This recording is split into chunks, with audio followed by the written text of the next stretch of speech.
Buenos días. Muchas gracias, profesor, por estar aquí con nosotros hoy. En primer lugar, ¿me podría explicar en algunas palabras el significado de soul? Buenos días, Ana. Un placer volver a estar contigo otra vez. Soul son las siglas en inglés de Self-Organized Learning Environments, que son entornos de aprendizaje autoorganizados. Y me gustaría hacer una pequeña aclaración, y es que el autoorganizados es un término distinto de autoaprendizaje, porque a menudo hay personas que confunden estos dos términos.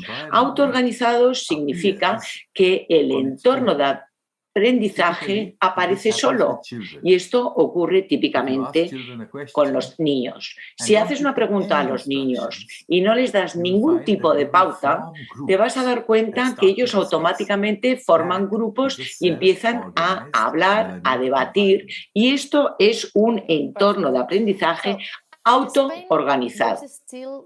En España existe todavía, nos centramos mucho en los libros de textos, en los exámenes y en un papel muy activo de los docentes. ¿El SOL se podría adaptar a cualquier tipo de sistema educativo?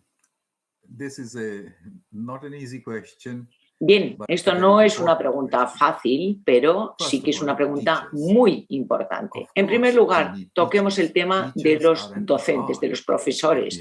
Por supuesto que necesitamos los profesores, ya que son el centro, el corazón del sistema educativo. Pero lo que tiene que hacer el profesor hoy en día es distinto de lo que hacía hace tiempo los profesores. El papel del profesor, del docente, antiguamente era instruir en un tema del que el docente o la docente era experto. Y empezaba la clase diciendo, os voy a explicar. Pero hoy se dan muchísimas situaciones donde la explicación no existe o no es disponible, no está disponible. La pandemia es un ejemplo. ¿Habéis observado la cantidad de veces que en la televisión aparecen los expertos más expertos del mundo y que contestan, no lo sé? Este es el mundo en el que están creciendo y van a vivir nuestros hijos. Por lo tanto, el papel del docente, del profesor, es preguntar, aunque sea algo muy conocido. Puedes decir, ¿por qué todo cae hacia abajo? En vez de decir, todo cae hacia abajo. Ahí está la diferencia. Y sí, los SOULs se pueden aplicar perfectamente al sistema educativo actual, siempre y cuando mantengamos esto en la mente, que tenemos que cambiar la postura de dar instrucciones a hacer preguntas. Bien, ¿y cómo podemos formar a los profesores de acompañar en el aprendizaje y no forzar el aprendizaje? Bien, los profesores tampoco se les puede culpar de su comportamiento debido a dos razones. En primer lugar, es por la forma, el formato de los exámenes. Los profesores saben perfectamente que sus alumnos se les va a examinar con un formato de examen clásico. Es decir, van a estar sentados en una sala con un lápiz y un papel y tienen que contestar a las preguntas. Entonces, el profesor y la profesora tienen que preparar a sus alumnos a esta situación. No le queda opción. La segunda situación es que el sistema de enseñanza prepara a los profesores para esta realidad y le dice a los profesores, tienes que entrar en la clase y tienes que decir a los alumnos, esto es lo que tienes que aprender, y después decirles, y ahora te voy a hacer un examen, a ver si te lo has aprendido. ¿Por qué? Porque esta es la forma en la que se hacen los exámenes hoy en día. Para cambiar la actitud de los profesores depende muchísimo de nuestro propio sistema de exámenes. Si el examen hace preguntas para las que no existe una respuesta exacta, entonces la profesora o el profesor no le va a preguntar al alumno a memorizar, sino a razonar. Y ya no estamos haciendo estas preguntas, estamos dando unas preguntas que Google responde en 2 segundos. ¿Y qué significa esto para un niño? El niño oye la pregunta y te dice inmediatamente, pero por favor, ¿por qué no me devuelves mi teléfono y yo en 2 segundos te contesto a tu pregunta? Y nosotros decimos a los alumnos, no tenéis acceso a Internet, no tenéis acceso a vuestros teléfonos inteligentes. Entonces, os dejo esta pregunta sobre la mesa y es que si verdaderamente consideramos que mirar en Google es hacer trampas, entonces tanto tú como yo estamos haciendo trampas todo el rato, ¿no? Bueno, trataremos este tema más tarde. ¿Piensa usted, profesor, que cómo en casa pueden las familias contribuir a este nuevo sistema de aprendizaje? ¿Piensa que sería una buena idea una pantalla grande compartida por los padres y por los hijos? Bueno, me encanta que me hayas preguntado esto, porque esto es lo que yo llevo diciendo ya desde hace mucho tiempo. Yo esto lo he observado y comprobado en un experimento que hice hace más de 20 años, el agujero en la pared, donde yo incrustaba pantallas en la calle, en las paredes de barrios desfavorecidos, y yo me di cuenta que si la pantalla es grande no hay problema, porque tú estás trabajando en una pantalla grande, sabes que la gente puede pasar por detrás y pueden ver lo que está en la pantalla. La pantalla grande es muy importante, pero desgraciadamente la industria y los fabricantes fueron en dirección contraria. Empezaron a hacer pantallas cada vez más pequeñas, más pequeñas. Y yo le diría a los padres, un niño solo con Internet en una pantalla pequeña está en peligro. Sin embargo, lo contrario, si la pantalla fuera tan grande como la pantalla o el monitor de televisión de tu cuarto de estar, y si estuvieras en un entorno como tu salón de tu casa, entonces Internet se convierte en el instrumento más poderoso que puedes tener en casa. ¿Por qué? Porque no le tienes que decir al niño lo que tiene que hacer. El niño va a aprender de forma continua de Internet. Pruébalo y entenderás perfectamente a qué me refiero. You have been talking about exams, but I would like to know the changes that you propose. Usted nos ha mencionado los exámenes, pero en los campos que nos propone puede ser ¿acaso una buena idea utilizar Internet para sustituir a las sumas, a los cálculos matemáticos, etcétera? Bueno, te voy a contestar. Hay 2 factores. ¿Qué es a lo que tú te refieres de saber algo? Si yo te pregunto a ti, ¿sabes multiplicar? Dirás, sí. Y si yo te digo a ti, a ver, multiplícame 1564 por 379. Entonces me vas a decir, espera, que necesito que me des un tiempo. O me vas a decir, como cualquier niño haría, devuélveme el teléfono, que en 2 minutos, en 2 segundos te contesto. No tiene nada que ver en el hecho de que sepas o no sepas multiplicar. El hecho de hacerlo en un papel con un bolígrafo, esto es un movimiento o un proceder de época colonial. Tenemos que tener esto en mente. El estudiante, el alumno, tiene que saber qué significa esto y para hacerlo y cómo hacerlo al niño se le tiene que motivar a que utilice los métodos más actuales y no un método del siglo XIX o del siglo XX. No tiene ningún sentido y a eso me refiero. A menudo las personas confunden estos 2 conceptos. Dice, no puedes resolver una ecuación con papel y lápiz. ¿Eso quiere decir que no sabe? No, no es cierto. Eso lo que quiere decir es que no va a utilizar un método obsoleto. Y si les permitieras hacerlo de su forma, lo conseguirían. ¿No cree, profesor, que los niños tienen que entrenar su memoria.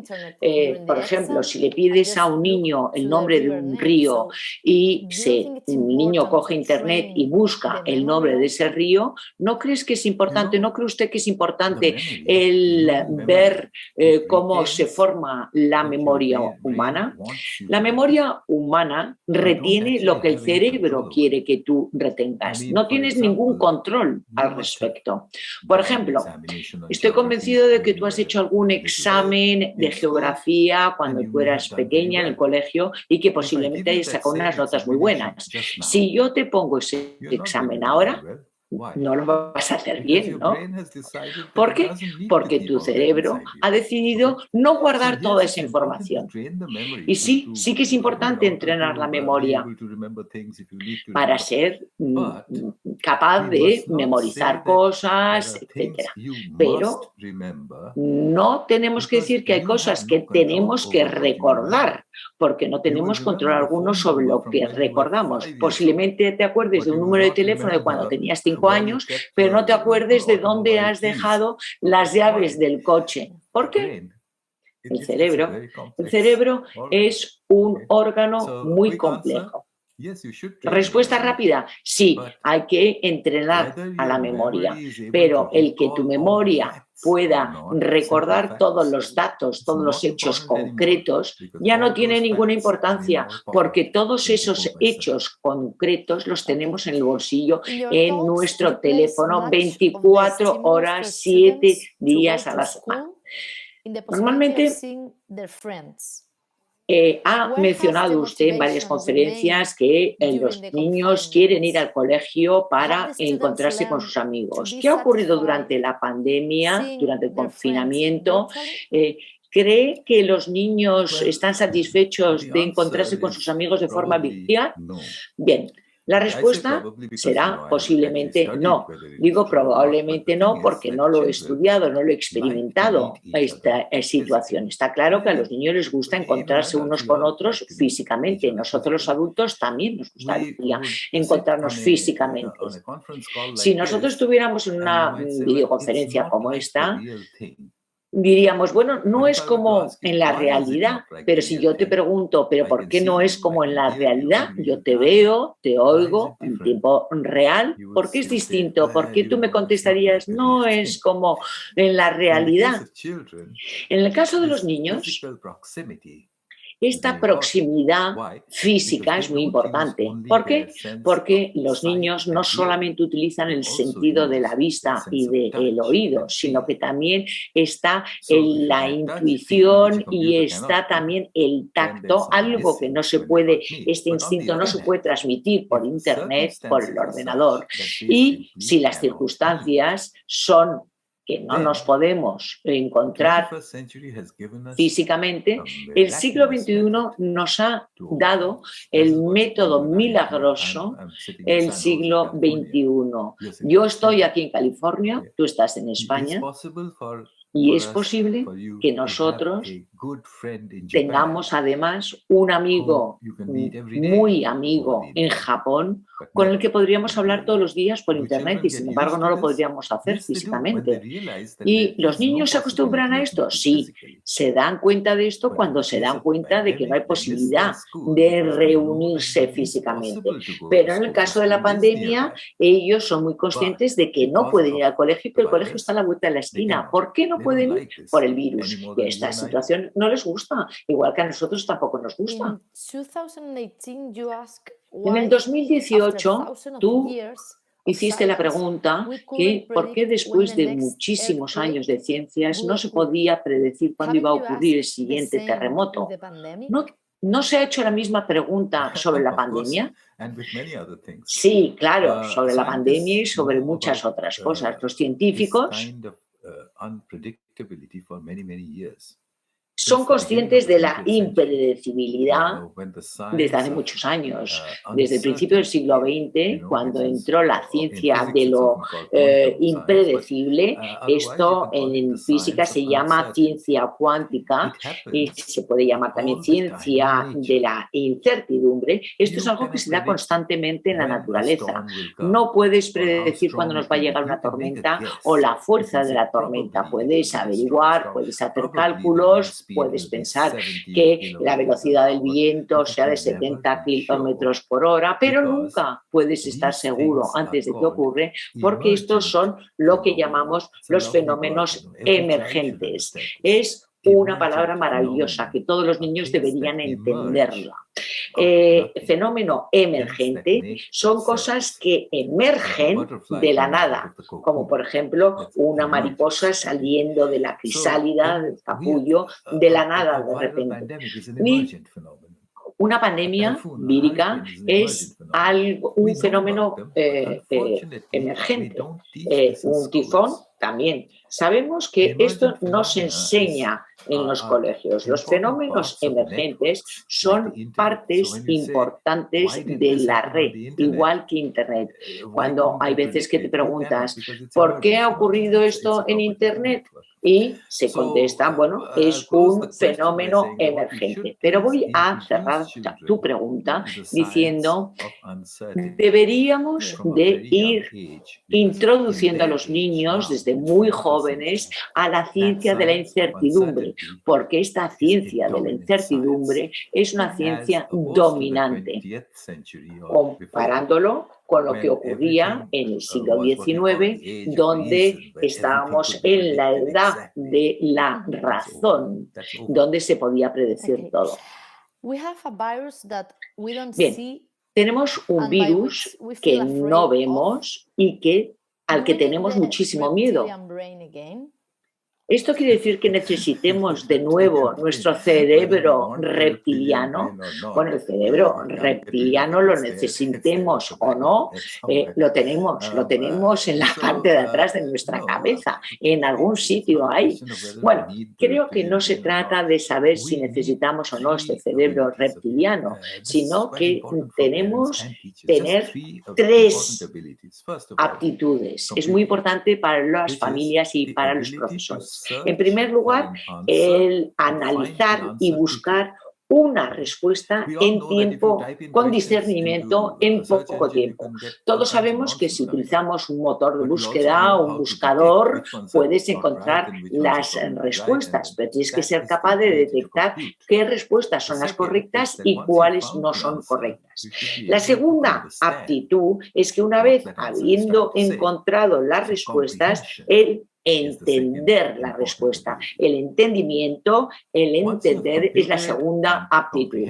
Y una vez que ya has analizado y buscado la respuesta y has entendido la respuesta, la tercera aptitud es el ser capaz de comunicar la respuesta a una tercera persona, que se puede hacer o bien por escrito como en un examen o por voz como lo estamos haciendo ahora. Son 3 características fundamentales, que es el analizar y saber buscar rápidamente, el entender la respuesta y el comunicar la respuesta. Y posiblemente alguien que controle estas 3 aptitudes será también bueno en todo el resto.